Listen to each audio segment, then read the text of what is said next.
I won't forget you, I promise. Oh, we appreciate it. Thank you so much.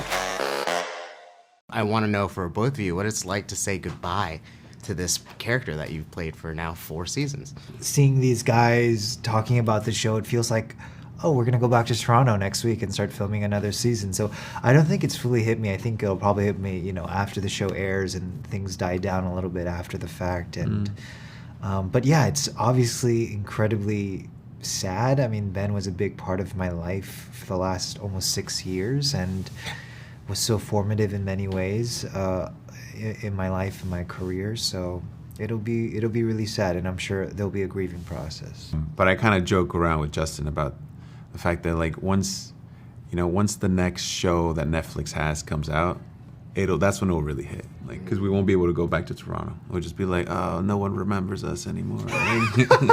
Oh my God, do you remember that show Umbrella that came out 10 days ago? No? Oh my God, what's next? Oh, Squid Games. I think what makes each season fun is that you get to see how the character changes with time and how the plot pushes and pulls them in directions they might not want to go. So yeah, I'll miss watching that happen every year and seeing the character change. And I'm just in pure denial. Like, I'm just not saying bye. I'm not ready. I'm just like, oh, no, Lila still exists. When you're dealing with so many different timelines and the multiverse jumping, the seasons are also distinctly different from each other. Does it get confusing for you either to kind of keep track of, like, where you are in the world itself?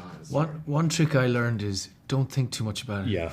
As soon as you start asking questions, that's when it becomes a problem, because you start doing that very thing of like you in the butterfly effect of things. Wait, if that happened, then how can we be here? And how can that person wouldn't exist in this timeline? So as soon as you start doing that, you get this spiral. Seams of the time-space fabric start wearing apart. Yeah, and you go very cross-eyed.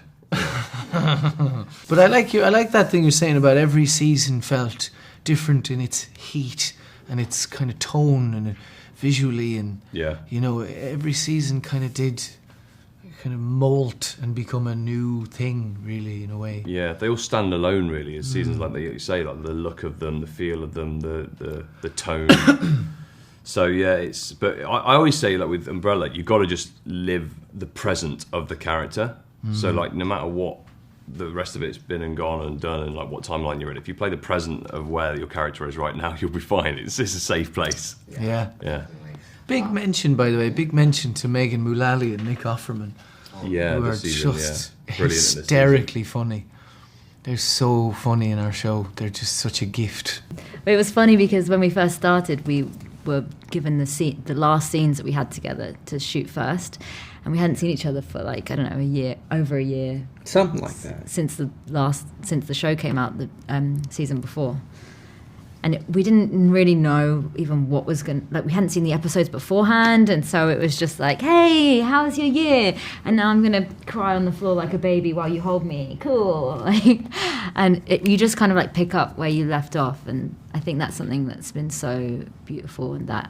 I don't know what makes that happen, but I found it so easy working with Aidan. I think having an incredible scene, speaking for myself, having an incredible scene partner can make all the difference. And I'm not going to let it go on with that huge compliment. I have to off-balance it and say that as an actor, being in the same moment with you, so much easier. I have to do so much less work. David, I'm jealous because you know more Punjabi than I do, probably, and I'm half Indian.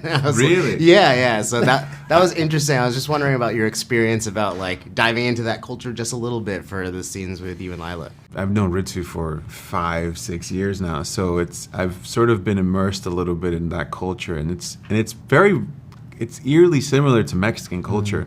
Very loud, very loving, lots of festivities, and like just the way they talk to each other, it's almost unfiltered. I took some lessons for Punjabi, which is funny because I actually started learning Hindi first, and I started learning Hindi, and then Steve Blackman, like about a month into classes, he's like, "I'm so sorry, David, it's Punjabi," and I was like, "Oh my God!" So then I had to change it to Punjabi. Wait, where do they speak Hindi versus Punjabi? It's different regions. Oh, like Hindi is more of like a universal. Oh, got it. Yeah, but if you quiz me, I would know very little. I wouldn't know how to quiz you, unfortunately.